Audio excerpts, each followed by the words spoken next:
conclusion de tous ces changements, on peut dire que de façon sûre et certaine que les conditions de travail des salariés vont devenir plus pénibles et que dans ce cadre-là, justement, la prise ou non en compte de ce qu'on a appelé la pénibilité va devenir de plus en plus importante pour les salariés.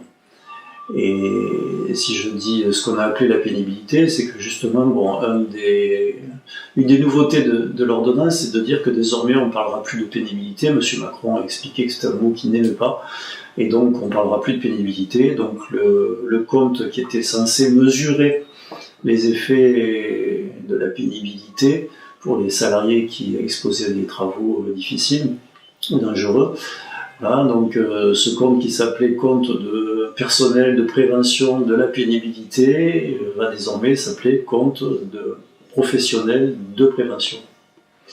Voilà, donc il n'y a plus que de la prévention. Et donc on peut commencer par ça pour expliquer ce que change l'ordonnance, justement, donc de prévention il n'y en aura plus, puisque ce compte dit de prévention, en fait, il est là pour compter pour les salariés exposés à des travaux difficiles. Donc il est là pour compter année après année la souffrance des salariés, calculée en points, pour faire en sorte qu'au bout de leur carrière, on puisse voir s'il a accumulé suffisamment de points de souffrance pour pouvoir prétendre partir plus tôt en retraite que l'âge légal à laquelle désormais on est tous voués à partir à la retraite. Et donc c'est le contraire de la prévention, puisqu'on a intérêt à souffrir le plus pour avoir des points. C'est la première chose. La deuxième, qui est la nouveauté de l'ordonnance, c'est de dire jusqu'ici, depuis 2010, on avait progressivement mis en place un certain nombre de critères de pénibilité. Donc on en avait défini 10. L'ordonnance en retire 4, et pas des moindres, puisqu'il s'agit des manipulations lourdes, il s'agit des postures difficiles, il s'agit des vibrations mécaniques, et il s'agit des agents chimiques dangereux, y compris les poussières et fumées. Donc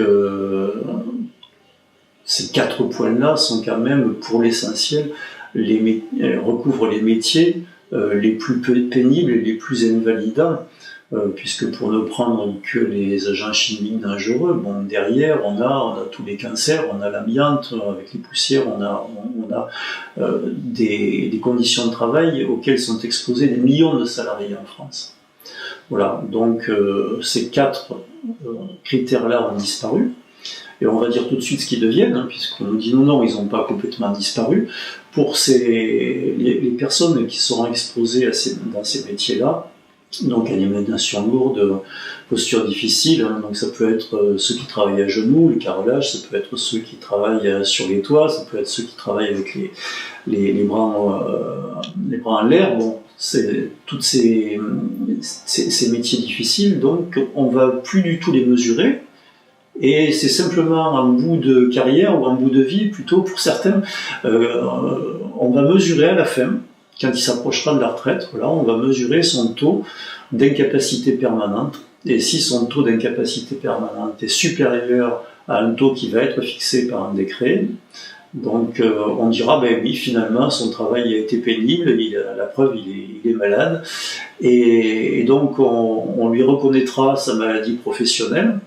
Et on dira, ben voilà, puisqu'il était en maladie professionnelle, bon, on va lui accorder un trimestre, 2 trimestres, 3 trimestres d'assurance supplémentaire pour pouvoir partir au plus tôt. Donc ça sera le droit commun en fait qu'on va appliquer. Donc aucune avancée bien sûr là-dessus, mais plutôt un recul. Alors sur les 6 autres critères, on va les mesurer, mais plus ou moins, hein, c'est-à-dire que la mesure c'est pas jour par jour, hein, c'est chaque année l'employeur va dire si le salarié a mérité d'avoir des points ou non, et donc il indiquera de façon dématérialisée, donc puisque ce sera par internet, voilà, donc là ce salarié mérite tant de points ou pas. Et puis on mesurera à la fin s'il a assez de points pour pouvoir justifier d'une durée d'assurance supplémentaire ou pas.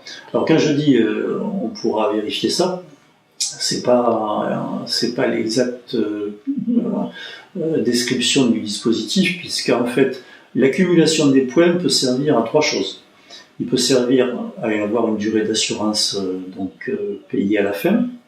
Il peut servir à une formation censée pouvoir le reconvertir dans un métier moins exposé, et il peut servir aussi à un temps partiel en partie compensé, voilà.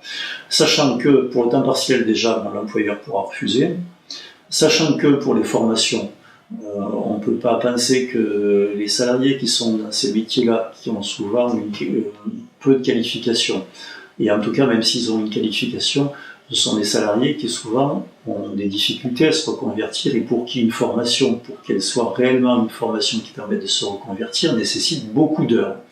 Et donc ces comptes de formation, donc, dans lesquels on pourra mettre les points, ce sont des heures qui vont se chiffrer en quelques dizaines, au maximum 100, 150 heures, ce qui ne permet pas de se reconvertir. Voilà. De toute façon, l'intérêt pour les employeurs de cette mesure de la pénibilité, il n'est pas là.